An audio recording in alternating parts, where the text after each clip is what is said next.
Bonjour, dans cette vidéo, nous allons encore parler de netlinking. L'objectif de cette vidéo, c'est de parler de la promotion de contenu. C'est quelque chose qui est vraiment à la mode aujourd'hui. Comment en fait obtenir des backlinks en faisant la promotion de son contenu. On va dire qu'il y a deux écoles dans le référencement au niveau des backlinks. Il y a un peu le clan technique où justement on n'a pas forcément besoin d'avoir des contacts avec qui que ce soit pour obtenir des backlinks.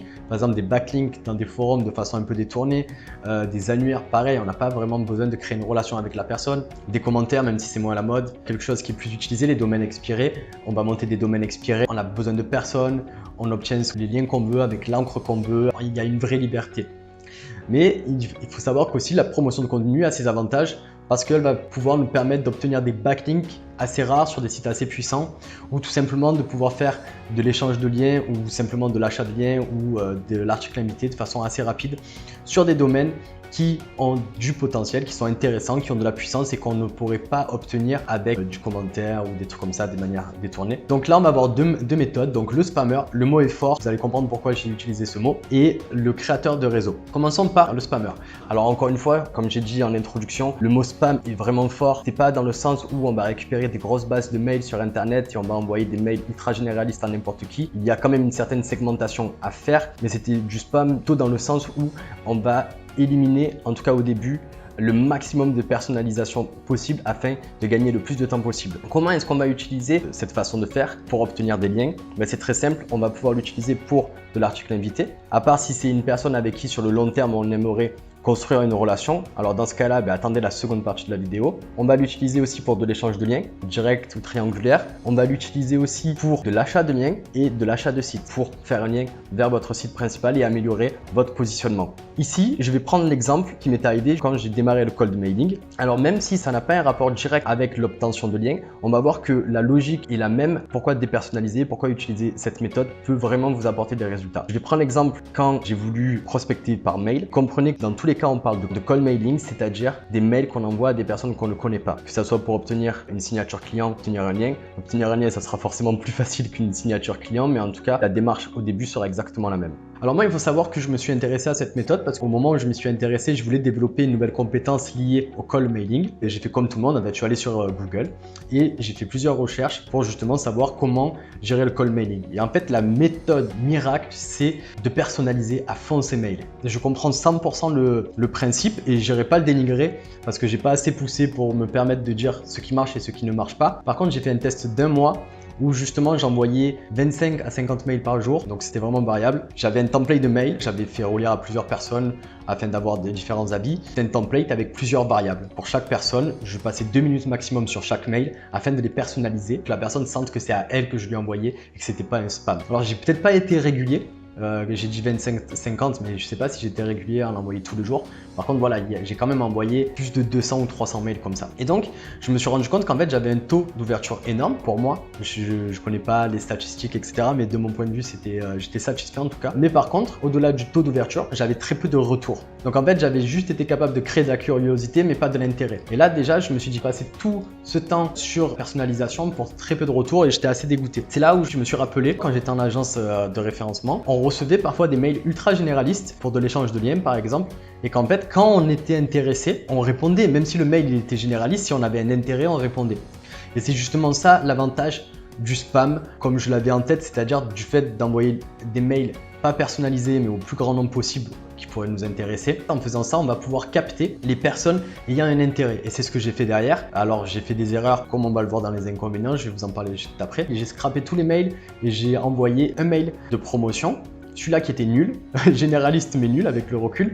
Mais du coup, j'ai eu une personne qui était intéressée. Et derrière, on a pu signer. Et du coup, le retour sur l'investissement était vraiment intéressant. Même si les statistiques étaient vraiment bidons par rapport à des professionnels qui feraient ça. Donc ça, c'est vraiment l'avantage. On va envoyer au plus grand nombre afin de capter des personnes qui peuvent avoir un intérêt. On a tous besoin de plus de temps et donc on ne peut pas se permettre de tester des techniques qui vont nous prendre des heures pour peut-être très peu de retours. Si j'avais envoyé mes 25 mails personnalisés ou mes 100 mails personnalisés par jour, ça m'aurait pris des heures, ça aurait tué ma productivité. Là, en faisant ça, l'avantage, c'est qu'on gagne du temps, on capte les personnes qui ont un intérêt. on commence à partir de là à créer une relation, c'est-à-dire à vraiment discuter avec la personne, personnaliser, etc. L'avantage aussi, on se détache un peu de l'illusion du mail magique. Le problème, je me mets dans le lot, c'est que parfois on a l'impression qu'il faut trouver la formule magique pour contacter des personnes et obtenir leur faveur. On a un peu l'illusion de croire qu'un simple mail va transformer l'intérêt d'une personne. Alors peut-être que ça existe, mais je pense que pour arriver à ce niveau de maîtrise, si c'est possible, il faut des années d'expérience. On peut déjà commencer à utiliser des méthodes avec des mails simples où on va essayer de l'envoyer au plus grand nombre qui peut nous intéresser et commencer à capter les gens qui ont un intérêt. Ensuite, il y a les inconvénients. Déjà, d'un point de vue légal, je ne vais pas vous faire un grand discours sur ça, mais il y a de plus en plus de lois par rapport à ça, donc il faut faire très attention. Et ensuite, si on veut faire vraiment du gros spam, il faut savoir que pour passer entre les filtres du spam, il y a quelques règles à respecter. Et ensuite, le truc, c'est que si vous envoyez des mails généralistes et froids, les relations vont être plus dures à créer. Donc là, on est vraiment dans une démarche où on va capter l'intérêt. Et juste pour revenir sur le point du mail magique, je voudrais vraiment supprimer l'illusion qu'on peut avoir par rapport à ça. Je me suis intéressé aussi pour le rachat de site. J'ai simplement récupéré les sites qui m'intéressaient. J'ai envoyé un mail généraliste et tout simple. Bonjour, je lis votre site et il m'intéresse, seriez-vous prêt à le vendre? C'était un truc comme ça, mais vraiment super simple, super bateau. Et les personnes potentiellement intéressées me répondaient. Ok, donc vraiment là, si vous débutez, après vous pouvez bien entendu aller plus loin, développer une compétence dans ça. Mais déjà pour commencer, voyez simple.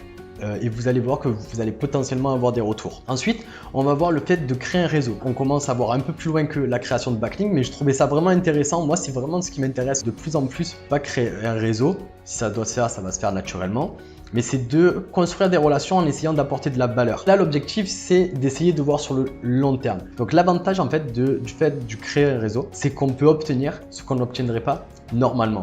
Alors ça fait très manipulateur, mais encore une fois, l'objectif c'est de créer une relation. Donc on va pas essayer de simplement obtenir des choses que normalement on n'obtiendrait pas, mais on va essayer aussi d'apporter un maximum de valeur pour qu'il y ait un vrai échange. Mais même vous, dans votre vie, si jamais il y a une personne qui vous donne énormément de valeur, sous quelque forme que ce soit, vous allez avoir envie de lui donner. Mais au-delà de la valeur, je te donne un lien ou je te donne je sais pas quoi. Imaginez qu'en fait, des personnes qui ont un blog ou des personnes qui ont une activité connexe à la vôtre sur laquelle vous souhaitez obtenir un lien, vous arrivez à créer des sortes de partenariats ou que même avec certains, vous devenez potes. Ils vont pouvoir obtenir de vous des choses que vous ne donneriez pas normalement, justement parce que ce sont vos amis et vice versa.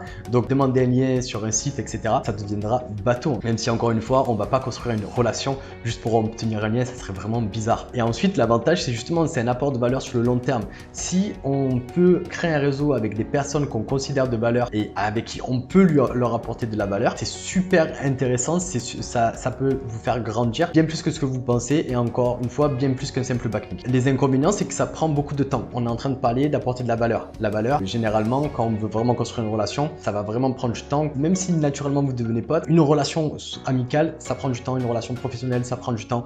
Et c'est pas l'envie de tout le monde. Et c'est vraiment compréhensible. Et ensuite, il y a aussi le fait que ça ne correspond pas aux personnes qui sont timides et qui n'ont pas confiance en elles. Je sais pas quelle valeur est-ce que je peux apporter. Je sais pas comment les approcher ou je ne sais pas quoi. Et ensuite, il y a les personnes qui sont méfiantes. Et d'ailleurs, s'il y a des personnes qui vous intéressent mais dans votre milieu et que vous vous méfiez d'elles, ne les approchez pas parce que s'approcher de quelqu'un juste pour obtenir quelque chose mais tout en étant méfiant, dans tous les cas vous partez avec une pénalité. Un truc ici aussi, ça c'est super important, obtenir ce qu'on n'obtiendrait pas normalement. Il y a un truc moi qui m'est arrivé par rapport à ça. Je vais vous raconter une histoire, d'où l'important en fait qu'on peut obtenir des choses des autres, mais quand on peut pas donner, on peut se sentir ultra mal à l'aise. Et c'est pour ça que même quand vous allez contacter des gens, si vous ne pouvez rien leur donner, ne les contactez pas. À un moment, je voulais faire des interviews. Et donc, je me suis dit, bon, je vais essayer de contacter Neil Patel parce que c'est quelqu'un dont j'aime bien le travail. Je ne suis pas à 100% de tout ce qu'il fait, mais j'apprécie l'effort qu'il met dans tout le contenu qu'il crée. Là que j'essaie de créer du contenu, je suis conscient que c'est super difficile. Et donc, j'étais assez admiratif devant la quantité colossale qu'il fait. Mais bien au-delà de ça, c'est un grand entrepreneur. Je me suis dit, je vais le contacter parce que déjà, c'est un défi de l'avoir. Et ensuite, ça pourrait m'apporter de la visibilité. Donc, je lui envoie un mail en mettant en avant quelque chose que je pourrais lui apporter. Sauf que moi, dans ma tête, je rêvais un peu en me disant oui, je vais faire une interview avec Neil Patel, mais jamais, en fait, ça m'avait traversé l'esprit qu'il allait me répondre. Il s'avère qu'il m'a répondu. Du coup, j'ai préparé 5 questions à l'avance que j'ai répétées pour que ça fasse un peu naturel, même si ça ne le fait pas du tout. Du coup, au final, au bout de 5 minutes, on avait fini. Je savais pas comment rebondir, je comprenais rien à ce qu'il disait. Je sais, ok, 5, c'est comme ça. Vraiment, pour lui, je lui ai fait passer 5 minutes de merde. Je lui ai fait perdre 5 minutes de son temps parce que justement, il n'y avait pas de rapport. On ne pouvait pas créer de rapport. Je ne lui ai apporté aucune visibilité parce que ma chaîne, elle est petite. J'ai un peu cassé la relation qui aurait pu un peu plus grandir si j'avais plus de valeur à apporter. Le fait d'essayer de simplement vraiment obtenir quelque chose de quelqu'un, ben, c'est vraiment négatif et sur le long terme, c'est pas viable. Ensuite, exemple d'apport de valeur pour créer une connexion. Alors là, c'est des idées. L'objectif, c'est pas de vous dire voici le plan en 7 étapes pour créer une relation avec quelqu'un. Ce sont vraiment des idées. Des choses simples. Demander un avis. Si j'ai envie d'écrire quelque chose de très spécifique sur le référencement dans laquelle je me suis pas spécialisé, je vais demander à une personne vraiment bien spécialisée dans ça son avis. Alors si elle me considère peu ou si elle me considère comme un concurrent auquel il ne faut pas parler, elle ne me répondra pas tout simplement. Mais si par contre elle me voit comme un confrère ou comme un jeune qui a envie d'aider, ça peut créer un début de connexion. Pareil, faire un compliment sincère à quelqu'un, une personne dans le milieu du référencement par exemple, qui a écrit un article très vulgarisé, mais qui à mes yeux, pour une personne qui n'est pas dans le milieu du référencement, ça lui permettait vraiment de comprendre certaines choses qu'il ne comprendrait pas s'il lisait des trucs de référenceurs normaux, qui est un peu plus technique. Il envoyé un message privé en lui disant franchement je trouve ça super et tout. Alors c'était une connexion, c'était pas une relation, mais déjà si derrière il y avait eu une possibilité de continuer ou je ne sais quoi, déjà ça permet de commencer quelque chose. C'est un début encore une fois. Ensuite, la résolution d'un problème que la personne a explicitement exposé sur les réseaux sociaux par exemple ou autre. Moi, pour vous donner un exemple ici, il y a un référenceur français qui tient un blog et j'ai vraiment apprécié le contenu qu'il a partagé, la façon dont il a écrit. Je trouve vraiment ça super intéressant. Et un jour, je vois que sur un de ses articles, c'est une présentation d'un outil et il y a marqué « Ouais, j'ai pas le temps de réaliser la vidéo en ce moment ». Je lui ai envoyé un mail en lui disant « Si tu veux, je te fais ta vidéo gratos ». Moi, ça me fait plaisir. Et voilà, j'ai essayé de lui apporter de la valeur comme ça. Ça n'a pas vraiment continué parce qu'on avait tous les deux des projets différents. On a fait la vidéo, il a partagé, il m'a fait un peu de promo, voilà. Mais ça s'est arrêté là. Mais il y a une démarche de connexion avec quelqu'un en apportant de la valeur. Je suis pas allé lui dire ouais, j'aimerais que tu fasses de la promo pour ma vidéo, s'il te plaît, parce que voilà, je cherche à développer ma visibilité par rapport à mon activité, etc. Merci. Non, j'ai essayé de voir comment moi je pouvais l'aider. Voilà. Encore une fois, c'est pas une technique qui va faire que ça va marcher à chaque fois, mais en tout cas, c'est une démarche positive. Et je pense que tout le monde réagirait bien si elle est ouverte, parce qu'après, si la personne n'est pas intéressée, elle n'est pas intéressée. Ensuite, l'achat de la formation de la personne, la mise en application et devenir un beau case study. Alors ça, c'est une manière de rentrer en contact, c'est aussi une manière d'obtenir un lien. Il y a une personne, j'ai plus son nom en tête, un Français qui a suivi plein de formations de référencement justement, où il laisse des témoignages et à chaque fois on met un lien vers son site. Mais au-delà de ça, vu qu'il a fait la formation, qu'il a vraiment bien mis en application, c'est vraiment une personne qui achète la formation et qui la met en application ou qui prend ton consulting et qui prend votre consulting et qui la met en application, c'est entre guillemets, c'est un peu une preuve de respect ou quoi. C'est mieux une personne qui prend votre consulting ou qui prend votre formation, qui la met en application et qui fait de son mieux, même si elle n'y arrive pas, mais qui fait de son mieux, plutôt qu'une personne qui l'achète, qui dit ouais c'était pourri, je m'attendais à mieux, mais qui met rien en application. C'est vraiment, ça fait plaisir, je pense. Je n'ai pas encore créé de formation vidéo, etc. Donc je peux pas dire, mais par rapport à ça, je pense que vraiment ça doit faire beaucoup plaisir. Ensuite, un truc tout simple, c'est de partager le contenu de la personne sur vos réseaux sociaux. Alors peut-être, je suppose qu'elle va s'en rendre compte. C'est Brian Jean qui le conseille, pour se faire remarquer de la personne avec qui on aimerait bien rentrer en contact. Encore une fois, on ne va pas dire que 100% des gens à qui vous allez partager le contenu vont vouloir se connecter ou créer une relation avec vous, mais on est d'accord que voilà, on essaie d'apporter de la valeur à la personne.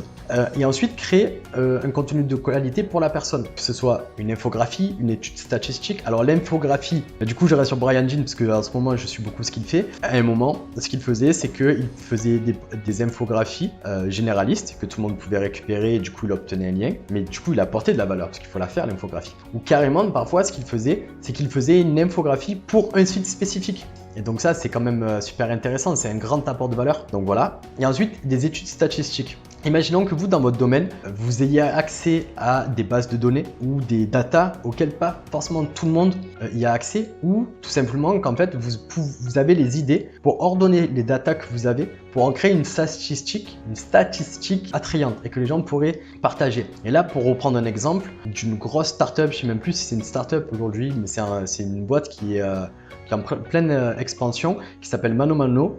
Et eux, par exemple, ils ont rédigé des études statistiques par rapport au bricolage qui ont été repris par des grands magazines en ligne Donc, en créant justement ce contenu de valeur et en contactant justement les journalistes qui étaient derrière les journaux, style l'Express ou des trucs comme ça, et justement ils ont obtenu des liens de qualité parce que ils avaient créé des études de qualité et les personnes ont pu les reprendre. Et en plus c'est bien parce que les personnes, par exemple les journalistes, je suis pas journaliste mais je suppose que si on peut leur faciliter le travail pour publier du contenu avec justement des études comme ça, c'est très bien. Et justement par rapport à ça, pour aller plus loin, il y a Kevin Jourdan, je crois qu'il y a, maintenant je crois pas, je suis sûr, qui a publié un article par rapport à ça. Et vous pourrez aller voir justement, lui, il pourra vous faire un retour par rapport à ça. Il a créé un article en feat avec je ne sais pas qui. Voilà, donc là au moins ça vous donne des idées, soit pour créer une relation avec quelqu'un que vous avez envie d'avoir dans votre réseau et qui va vous permettre plus tard d'obtenir des liens, mais qu'au final les liens ça sera